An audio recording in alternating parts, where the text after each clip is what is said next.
अस्सलामुअलैकुम। Welcome to our channel Novelistan Urdu novels library. कैसे हैं आप सब लोग? उम्मीद है आप सब लोग ठीक ठाक होंगे, खैरियत से होंगे और नॉवेलिस्तान चैनल के नॉवेल्स को अच्छे से एंजॉय कर रहे होंगे।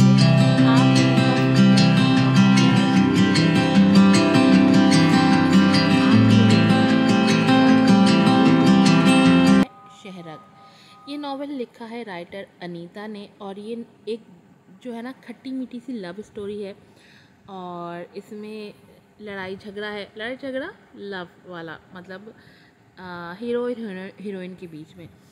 हीरो बेसिकली बिलोंग करता है एक बहुत ही रिच फैमिली से और हीरोइन बिलोंग करती है एक गरीब फैमिली से, लेकिन बहुत ही एक खुददार लड़की है और बिल्कुल भी पैसे के पीछे भागने वाली नहीं है। देखते हैं कि ये खट्टी मीठी लव स्टोरी कहाँ तक पहुँचती है।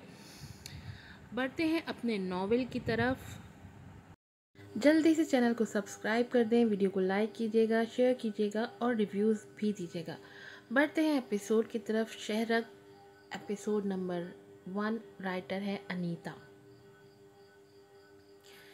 ये कनाडा का शहर वैनकूवर था, जहाँ सर्दी अपने उरूज पर थी और बारिश से हर चीज़ भीगी हुई थी। सर्दी की वजह से मरवा ने अपने दोनों हाथ सफ़ेद कलर के कोट में जकड़े हुए थे, जो उसके घुटनों से भी आगे जा रहा था। वो पिछले 1 महीने से नौकरी ढूंढ रही थी, जो उसे आज भी नहीं मिली थी। वो गेस्ट टाउन वैनकूवर की एक खूबसूरत रोड पर खड़ी थी। उसकी नज़रें सामने लगी स्ट्रीम क्लॉक पर ठहरी हुई थी, जिसमें से मुसलसल धुआं निकल रहा था, जो इस ठंडी रात में खूबसूरती का बाइस बना हुआ था। ये गैस पे चलने वाली घड़ी थी और गैस टाउन को इसी स्ट्रीम क्लॉक की वजह से फेमस माना जाता है। घड़ी के इर्द गिर्द वाइट कलर के बड़े बड़े ग्लोब्स लगे हुए थे और गुलाबी रंग के फूल भी किसी से कम नहीं थे। ये लोहे से बनी एक बहुत बड़ी घड़ी थी। ये हर 1 घंटे बाद साउंड करती है और ये साउंड एक जिंदा दिल इंसान को बहुत पीछे ले जाता है और मरवा को ये साउंड बहुत पसंद था और शायद यही सुनने के लिए वो यहाँ खड़ी थी, वरना तो उसके पास ज़ाया करने के लिए एक लम्हा भी नहीं था। लगता आज मैडम का घर जाने को दिल नहीं है। सारा और ज़ोबिया आपस में बात करते हुए सामने वाली बिल्डिंग से मरवा के पास आ रही थी, जो एक बहुत बड़ी बिल्डिंग थी और वो कुछ ही देर में उसके पास आ चुकी थी। दोनों ने आते साथ मरवा के दोनों हाथों को कोट से बाहर निकाला। कहाँ गुम है हमारी शहजादी? जनाब का मूड क्यों ऑफ है? इससे पहले कि मरवा कोई जवाब देती, सायरा ने सवाल पे सवाल किया। क्या आज भी जॉब नहीं मिली? सारा और मरवा की दोस्ती बहुत पुरानी थी। वो स्कूल टाइम से एक दूसरे को जानती थी। सारा का ताल्लुक भी पाकिस्तान से था, जबकि ज़ोबिया, जिसे प्यार से ज़ोबी कहते थे, उनसे दोस्ती उनकी कनाडा में आने के बाद हुई थी। मरवा ने नज़रें स्ट्रीम क्लॉक से हटाई, ना में सर हिलाया और दोनों को देखते हुए बोली, मुझे लगता है मिलेगी भी नहीं। उसने लंबी सांस ली और हाथों को फिर से कोट में जकड़ लिया। क्यों नहीं मिलेगी? सायरा ने अपना हाथ उसके कंधे पर रखा। इंशाल्लाह ज़रूर मिलेगी, ना उम्मीद नहीं होते। इतने में ज़ूबी भी उसके करीब आ गई थी। उसके हाथ में शराब का गिलास था। ट्रेंच कोट पहने दोस्तों में बैठा हुआ था। ये साइम मर्दान था, जिसका शुमार कनाडा के बड़े बड़े बिजनेसमैन में होता था। वो किसी की नहीं सुनता था। उसे अपने होने पे गुरूर था। वो क्लब के एक तरफ बैठा था, जैसे उसे इस पार्टी से कोई सरोकार नहीं। क्लब की जलती बुझती लाइट उसके चेहरे को रोशन कर रही थी। उसका चेहरा अंधेरे में और भी चमक रहा था। वो बिगड़ा हुआ तो हरगिज नहीं था, पर क्योंकि वो बचपन से ही कनाडा में रहा था, तो शराब, पार्टी, क्लब ये सब वहाँ आम था और वो बस महीने में 1-2 बार क्लब आता था। लड़कियाँ उसकी दीवानी थी, क्योंकि एक मर्द के पास जो कुछ होना चाहिए वो सब था उसके पास। वो एक आइडियल शख्सियत थी। फरवा ने वैनकूवर आइलैंड यूनिवर्सिटी से ग्रेजुएट किया, जिसके बिना पर वो कनाडा में 3 साल कहीं भी जॉब कर सकती थी। लेकिन इसी पीरियड में उसे पीआर की फ़ाइल भी रेडी करनी थी, जिसके बाद वो हमेशा के लिए कनाडा सेटल हो सकती है। कनाडा में जॉब्स के मुख्तलिफ कोड होते हैं। उसे EOU की जॉब करके अपने पॉइंट इकट्ठे करने थे और मरवा यहाँ PR का ड्रीम लेकर ही आई थी। उसका ताल्लुक एक मिडिल क्लास फैमिली से है। उसे स्कॉलरशिप पे यूनिवर्सिटी में एडमिशन मिला था, लेकिन उसके बाकी अखराजात के लिए उसके दादा ने कर्ज लिया था। उसके माँ बाप बचपन में ही चल बसे थे।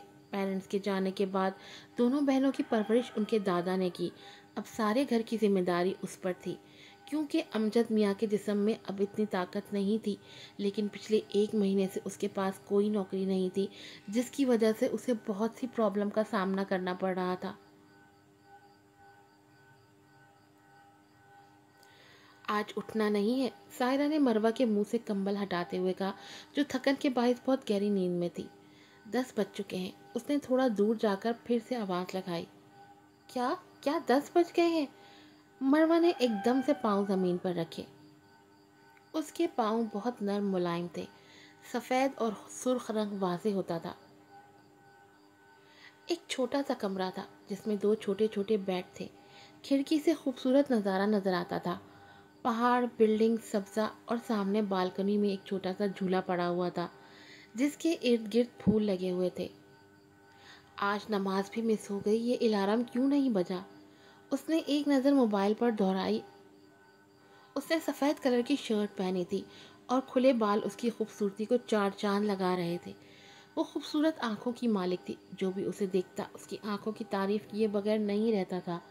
उसकी आंखें समंदर जैसी थी जिनसे खुशी जाहिर होती थी।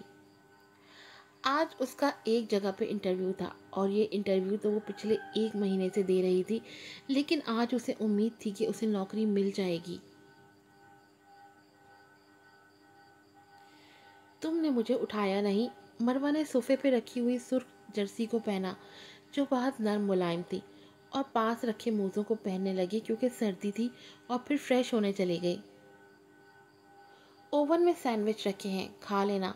सायरा ने ये कहते हुए 20 कैनेडियन डॉलर उसके बैग में डाले, क्योंकि वो जानती थी कि उसके पास पैसे बिल्कुल भी नहीं है और वो किसी से मांगेगी भी नहीं।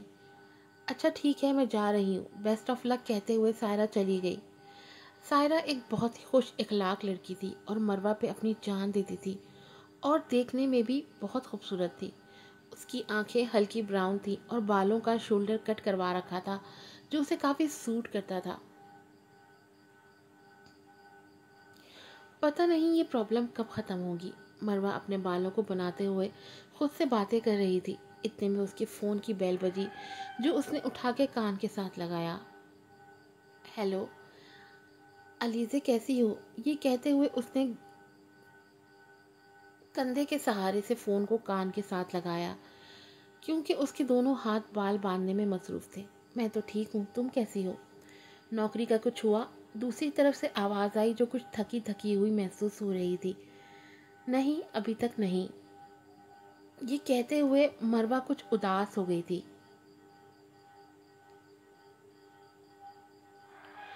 अलीज़े मरवा से 3 साल बड़ी थी। दोनों में बहुत मोहब्बत थी।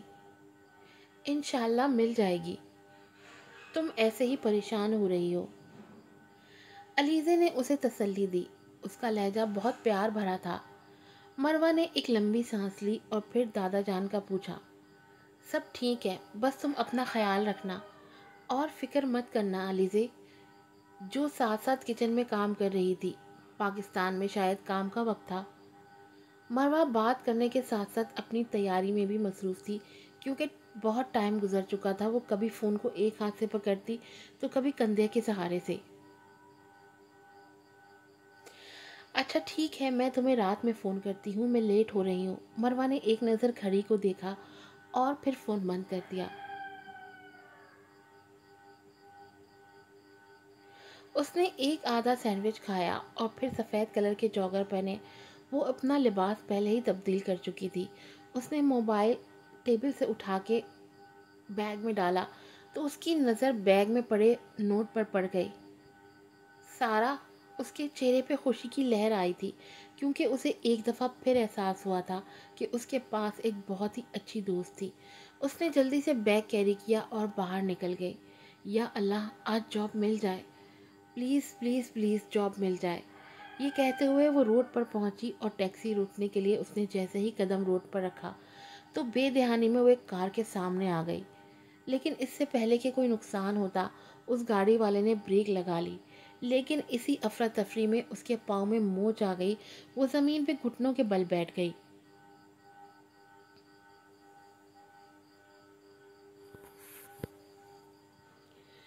जिन बालों को उसने वक्त लगा के बनाया था वो बुरी तरह से उसके मुंह के आगे आए थे। ओ मेरे अल्लाह, बस यही देखने को रह गया था। वो मन ही मन में बुड़बुड़ा रही थी। Are you okay? गाड़ी से निकलते ही साइम ने पूछा। साइम ने काले कलर की पोलो शर्ट पहनी हुई थी जिसके ऊपर वाले बटन खुले हुए थे। गले में पहनी चेन साफ नजर आ रही थी। उसने हाथ में भी सेम चेन पहनी हुई थी। चेहरे पे दाढ़ी थी जो ज्यादा बड़ी नहीं थी। जरा जरा से ब्राउन बाल थे, शायद अर्बन स्टाइल थे, जो बहुत सूट कर रहा था। उसकी आंखें हल्की ब्राउन थी और रंग सफ़ेद। बालों को पोनी स्टाइल में बांधा हुआ था जो कुछ ज़्यादा नहीं पर थोड़े से बड़े थे। वो गाड़ी की चाबी को गोल गोल घुमा रहा था जैसे उसे इत्मीनान हो कि गलती उसकी नहीं है।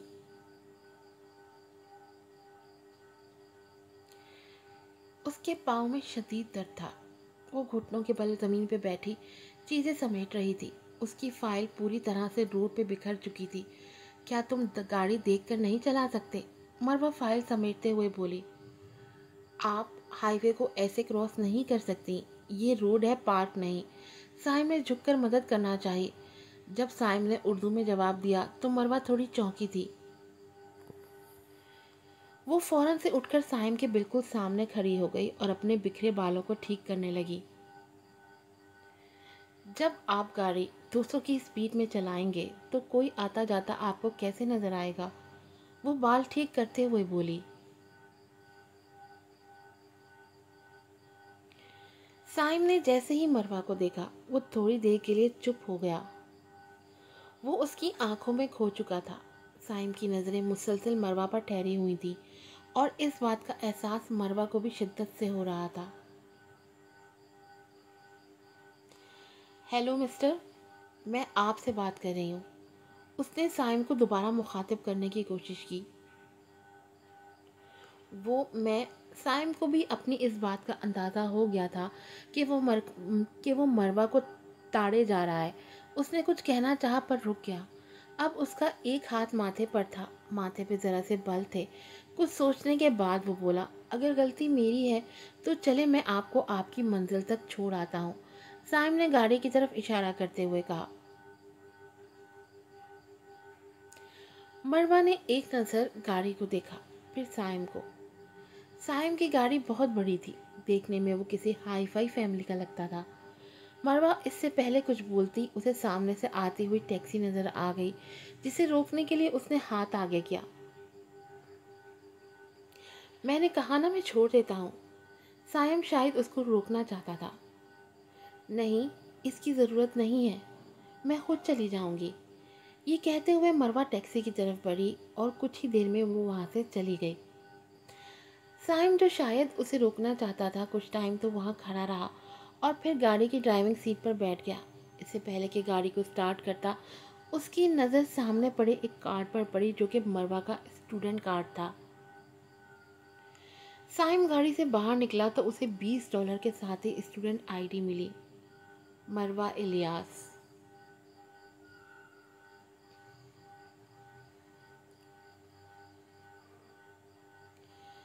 साइम ने मरवा की आईडी को देखते हुए कहा। वो आईडी पे लगी उसकी तस्वीर को घूर रहा था। साइम ने कुछ सोचा और फिर गाड़ी की तरफ कदम बढ़ाए। शायद उसे फिर से एक बहाना मिल गया था और ये आईडी भी मरवा के लिए बहुत ज़रूरी थी। शायद यही सोचकर उसने गाड़ी को स्टार्ट किया और टैक्सी को फॉलो करने लगा जो कि ज़्यादा दूर नहीं गई थी। मैं पहले ही इंटरव्यू से लेट हो गई थी। अगर मेरी जगह किसी और को जॉब मिल गई, अभी तक तो मिल ही गई होगी। उसका दिमाग इस टाइम मशीन की तरह चल रहा था। उसे इस नौकरी की बहुत ज़रूरत थी, शायद इसी वजह से। मरवा ने मोबाइल पे टाइम देखा जो कि 11 बजा रहा था। इस गधे को भी आज ही मुझसे टकराना था। It's your address ma'am, taxi driver ने सामने लगे मैप को देखते हुए कहा। It's your place ma'am, taxi driver ने दोबारा कहा, क्योंकि वो मुसलसल अपनी सोचों में मगन थी। उसकी नज़रें रोड पर थीं, जो आती जा रही गाड़ियों को देख रही थी, और दिमाग जॉब की तरफ था। Yes, I am really sorry, उसने टैक्सी से बाहर निकलते हुए कहा। मरवा ने टैक्सी पे लगे बोर्ड पे देखा, जो कि $7 शो कर रहा था, और फौरन से बैग खोला, पर बैग में मौजूद पैसे मौजूद नहीं थे। हाय, मेरे पैसे कहाँ गए? आज की एपिसोड यहीं पर ख़त्म होती है। उम्मीद है आपको पसंद आई होगी। ये एक खट्टी मीठी सी लव स्टोरी है। इसमें कोई रिवेंज नहीं है, इसमें कोई रूड हीरो नहीं है, इसमें कोई पजेसिव हीरो नहीं है, इसमें वो 12 मसाले नहीं है जो आपको हर नॉवल में चाहिए होते हैं। इसमें वो हीरो नहीं है जो बेल्टों से मार मार के हीरोइन की खाल निकाल दे। इसमें वो हीरो भी नहीं है जो सिगरेट से जला जला के इंडिया का नक्शा हीरोइन की कमर पे छाप दे। तो मैं उम्मीद करती हूँ फिर भी ये नावल आपको पसंद आएगा। बहुत डिफरेंट नावल है, बहुत डिफरेंट स्टोरी है। चैनल को लाइक कीजिएगा, चैनल को सब्सक्राइब कीजिएगा, वीडियो को लाइक कीजिएगा, शेयर कीजिएगा, मुझे दुआ में याद रखिएगा। अस्सलाम वालेकुम।